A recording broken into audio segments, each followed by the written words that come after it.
Very good morning and a very warm welcome. आप सभी खूबसूरत लोगों का हमारे चैनल जिसका नाम है एग्जाम बोर्ड में बहुत बहुत स्वागत है। आज 17 जून है, तो देख लेते हैं 17 जून से रिलेटेड कौन से वो इंपॉर्टेंट एग्जाम्स हैं जो आपके अपकमिंग एग्जाम के लिए इंपॉर्टेंट हो सकते हैं। यानी कि वो इंपॉर्टेंट क्वेश्चंस को हम डिस्कस करने वाले हैं जो कि आपके अपकमिंग एग्जाम में बहुत ही ज्यादा इंपॉर्टेंट होने वाले हैं।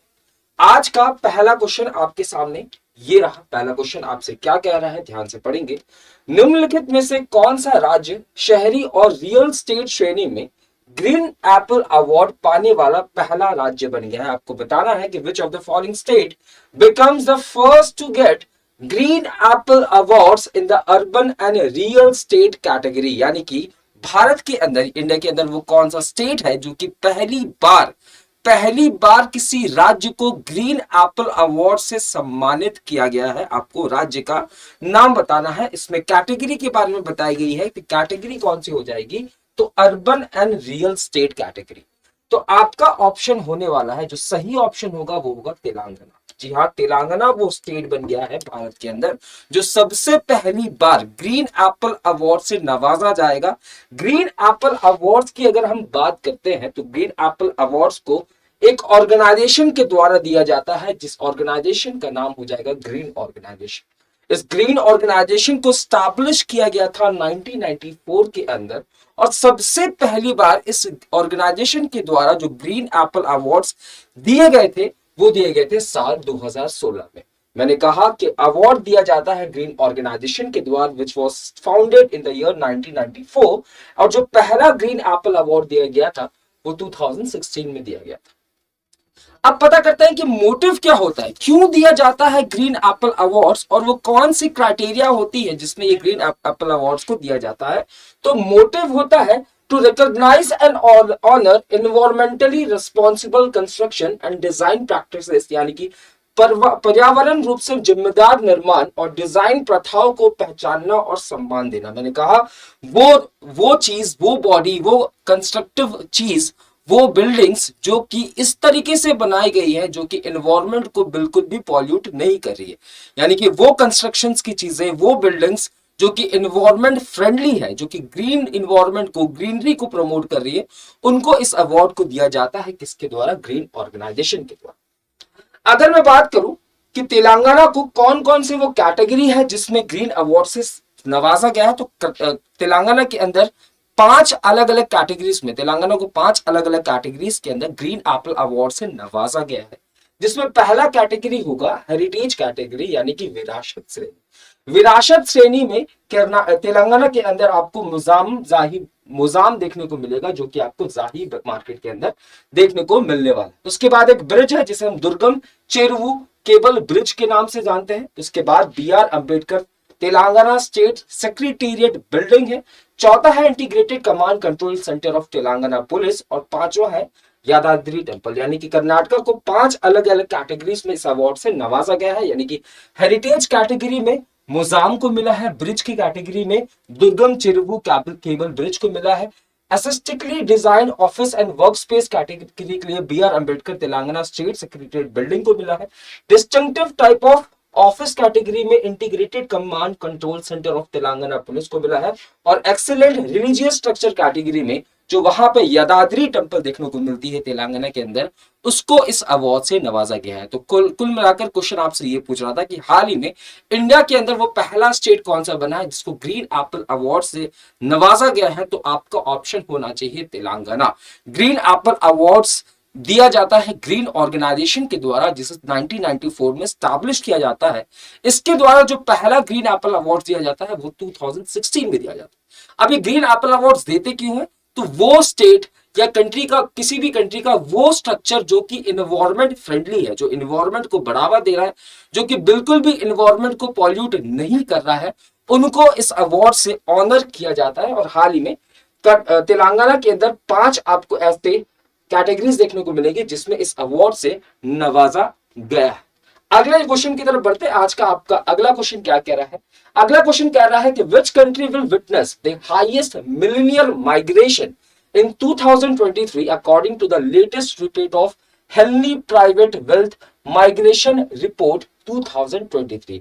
Henley private wealth migration report 2023 की नवीनतम रिपोर्ट के अनुसार 2023 में कौन सा देश सबसे अधिक करोड़पति प्रवासन देखने वाला।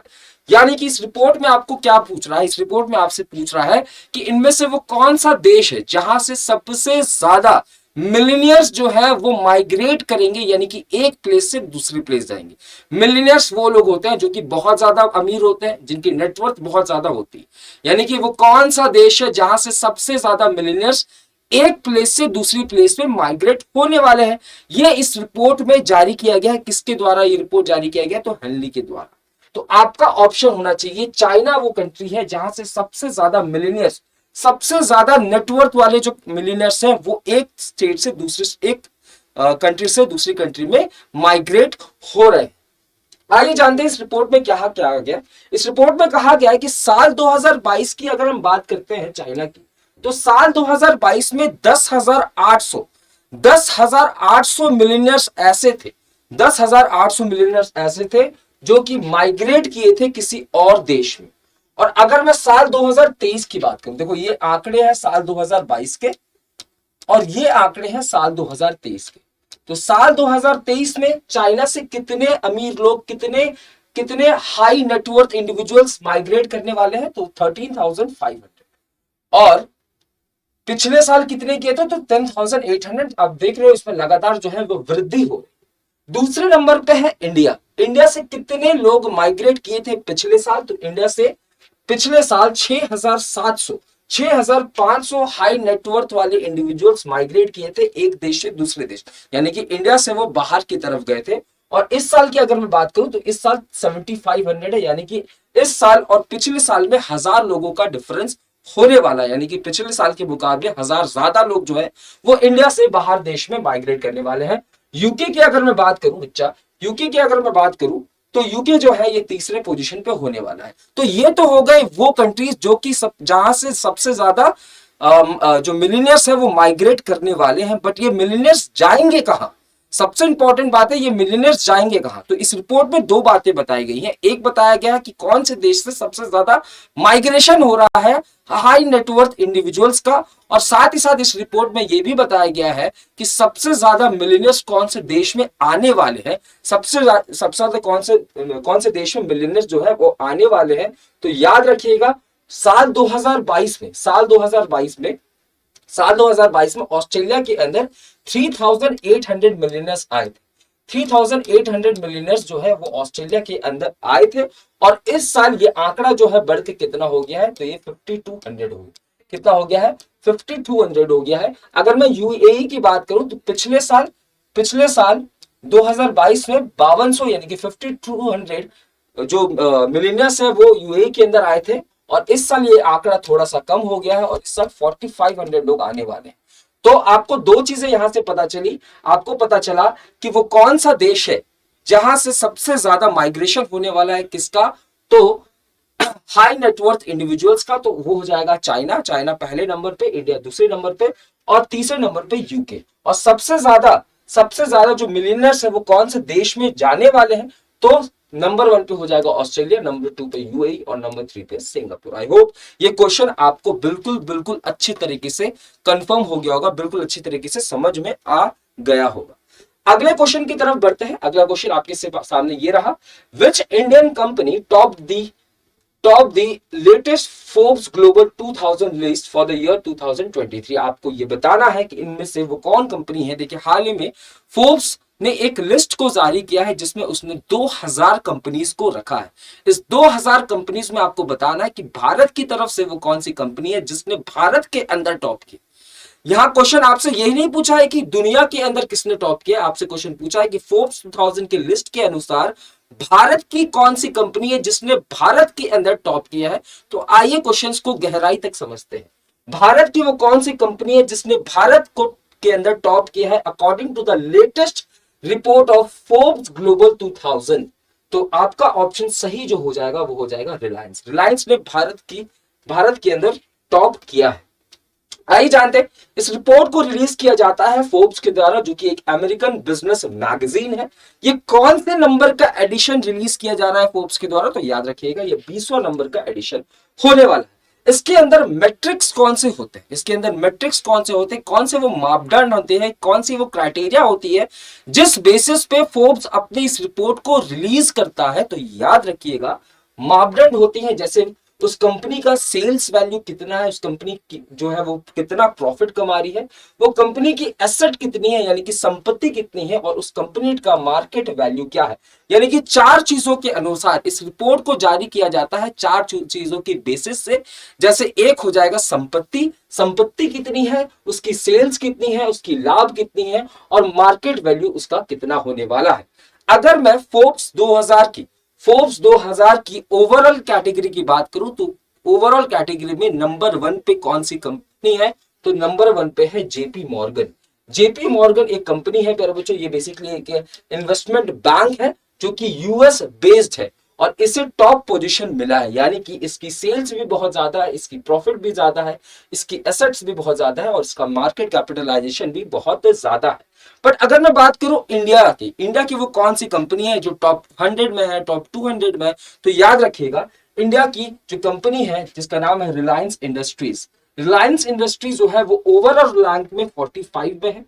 दूसरे नंबर पे आती है स्टेट बैंक ऑफ इंडिया जो कि ओवरऑल रैंक में 77 में है।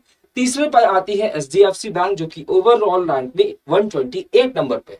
बट अगर मैं बात करूं इंडिया के अंदर, तो इंडिया के अंदर रिलायंस जो है वो नंबर 1 पे हो जाएगा, state bank of India number 2 पे, और नंबर 3 पे एचडीएफसी बैंक आपको देखने को मिलने वाली है। अगर आपसे यहीं पे क्वेश्चन पूछ ले कि ये जो जेपी मॉर्गन है which is the investment bank, तो अगर आपसे क्वेश्चन पूछे कि which is the largest bank in the world according to the market capitalisation, तो your answer would be JP Morgan. यहां तक आई गेस बातें क्लियर हो गई होंगी। अगले क्वेश्चन की तरफ बढ़ते हैं। अगले क्वेश्चन आपके सामने ये रहा, इन विच स्टेट द प्रधानमंत्री मातृ Vandana Yojana is celebrated as गोद भराई। किस राज्य में प्रधानमंत्री मातृ वंदना योजना को गोद भराई के रूप में मनाया गया। देखिए हाल ही में न्यूज यह आई थी, हाल ही में एक स्टेट है जिसने इस योजना को गोद भराई के रूप में मनाया है। गोद भराई एक हमारा हिंदू धर्म का एक प्राचीन जो है वो एक कल्चर कह सकते हैं, जो कि प्रेग्नेंट वुमेन के साथ एक रिचुअल को किया जाता है, और इस रिचुअल को मनाया गया है, ठीक है, किसके सेलिब्रेशन में, तो मैत्री वंदना योजना को एज अ गोद भराई जो है ये मनाया गया है। तो आपसे पूछा है किस राज्य के द्वारा, तो याद रखिएगा राजस्थान। अब ये क्वेश्चन इसलिए भी इंपॉर्टेंट हो जाता है क्योंकि हाल ही में नरेंद्र मोदी जी के द्वारा इस योजना की वाहवाही की गई है, इस ये जो सेलिब्रेशन है, इस सेलिब्रेशन की जो है तारीफ की गई है, और इस वजह से ये आपके एग्जाम के पॉइंट ऑफ व्यू से बहुत ज्यादा इंपॉर्टेंट हो जाता है। अगर मैं बात करूं प्रधानमंत्री मातृ वंदना योजना, तो इसका नाम पहले था इंदिरा गांधी मातृत्व सहयोग योजना, यानी कि इसका पुराना नाम था इंदिरा गांधी मातृत्व सहयोग योजना, जिसको लॉन्च किया गया था साल 2010 के अंदर। साल 2010 के अंदर इसको लॉन्च किया गया था, बट इसका नाम चेंज कर दिया गया। अब इसका नाम क्या है, तो प्रधानमंत्री मातृ वंदना योजना, इसका नाम चेंज होता है साल 2017 के अंदर। याद रखिएगा ये जो योजना है ये कौन से मंत्रालय यानी कि कौन से मिनिस्ट्री के अंतर्गत आएगी, तो आपको यहाँ पे ministry of women and child development देखने को मिलेगी, जिसके यूनियन मिनिस्टर है स्मृति ईरानी। अब आपके मन में प्रश्न जरूर आएगा कि ये जो योजना है इसके अंदर होता क्या है, तो याद रखिएगा 19 वर्ष से जो ज्यादा की प्रेग्नेंट महिलाएं, उनको यहाँ पे फाइनेंशियल हेल्प दिया जाता है सेंट्रल गवर्नमेंट के द्वारा। जी हाँ, ये जो योजना शुरू हुई थी साल 2010 में, जिसका पुराना नाम था इंदिरा गांधी मातृत्व सहयोग योजना, ठीक है, जिसका नाम 2017 में चेंज होता है एज अ प्रधानमंत्री मातृ वंदना योजना। इसके अंदर फाइनेंशियल असिस्टेंस यानी कि पैसों वाली मदद की जाती है इनको, तो 19 साल से ज्यादा की जो प्रेग्नेंट महिलाएं हैं हमारे देश के अंदर, किस लिए की जाती है, तो देखो कुछ इनमें से कुछ महिलाएं होती हैं जो कि जॉब्स में होती हैं, और जॉब्स में होती हैं प्रेग्नेंट होती हैं, जिसकी वजह से वो जॉब में नहीं जा पाती हैं, तो एज अ कंपनसेशन ये अमाउंट उनके अकाउंट में ट्रांसफर किया जाता है। साथ ही साथ उन महिलाओं को भी पैसे दिए जाते हैं जो महिलाएं जॉब नहीं कर रही हैं, उनके बच्चों, होने वाले बच्चों के लालन पोषण के लिए, साथ ही साथ वो न्यूट्रिशन वाला खाना ले सके ताकि उनके बच्चे तंदुरुस्त पैदा हों। तो इन दो वजहों से इस योजना को लॉन्च किया गया था साल 2010 के अंदर। इसमें जो अमाउंट सबमिट कराया जाता है वो अमाउंट होता है 6000, यानी कि 6000 के इंस्टॉलमेंट जो है उन महिलाओं को दिया जाता है इस योजना के अंतर्गत। आज का आखिरी सवाल आपके सामने ये रहा। आखिरी साहब लास्ट क्वेश्चन आपसे ये पूछ रहा है कि who among the following von Iqbal Masih award 2023। हाल ही में किसने इकबाल मसीह पुरस्कार 2023 को जीता है? याद रखिएगा, इकबाल मसीह एक लड़का था पाकिस्तान का जिसको बेच दिया जाता है और उसको काम कराने के लिए एज ए लेबर बेच दिया जाता है। बाद में उसकी 12 साल की उम्र में मृत्यु हो जाती है, जिसके बाद इस अवार्ड को स्टैब्लिश किया गया और इस अवार्ड को उन लोगों को दिया जाता है जो कि चाइल्ड लेबर के अगेंस्ट लड़ाई करते हैं। वो लोग जो कि चाइल्ड लेबर के अगेंस्ट काम करते हैं उनको क्या अवार्ड दिया जाता है? तो इकबाल मसीह अवार्ड। तो ये आपके एग्जाम के पॉइंट ऑफ व्यू से बहुत ही बेहतरीन सवाल हो सकता है। तो आपको बताना है वो इनमें से वो कौन से लोग हैं जिनको हाल ही में इकबाल मसीह अवार्ड 2023 से नवाजा गया है। तो ऑब्वियसली ये वही होंगे जो कि सोशल वर्क करते होंगे, जो कि चाइल्ड लेबर के खिलाफ लड़ते होंगे, चाइल्ड लेबर के खिलाफ होते होंगे, और वो हो जाएंगी ललिता नटराजन। जी हाँ, भारत की ललिता नटराजन जो कि एक सोशल वर्कर है और वो लगातार चाइल्ड लेबर को इराडिकेट करने के लिए, चाइल्ड लेबर को खत्म करने के लिए लगातार बहुत बेहतरीन जो है वो काम कर रहे हैं। अगर मैं बात करूं, यह अवार्ड दिया गया है ललिता नटराजन को। यह अवार्ड देते कौन है? तो याद रखना, यह अवार्ड दिया जाता है यूएस सेक्रेटरी ऑफ लेबर। और किस लिए यह अवार्ड को दिया जाता है? For their extraordinary contribution to combat child labour. जी हाँ, यह अवार्ड देने के पीछे रीजन ये है, वो लोग जो कि चाइल्ड लेबर को इराडिकेट करने के लिए, चाइल्ड लेबर को खत्म करने के लिए बेहतरीन काम कर रहे हैं, उनको इस अवार्ड से नवाजा जाता है।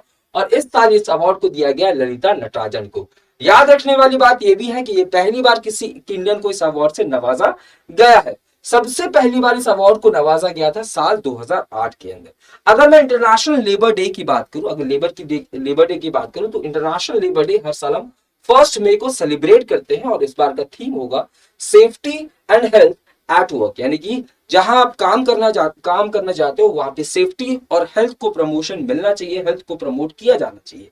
दूसरा इंपॉर्टेंट डे हो जाता है international day against child labour, यानी कि डायरेक्टली कनेक्ट करता है आपके क्वेश्चन से। तो international day against child labour हम सेलिब्रेट करते हैं 12 जून को और इस बार का थीम होगा सोशल जस्टिस फॉर ऑल। यानी कि हर वो व्यक्ति जो कि ह्यूमन बीइंग है उसको सोशल जस्टिस मिलना चाहिए, यानी कि सामाजिक न्याय उसको मिलना चाहिए।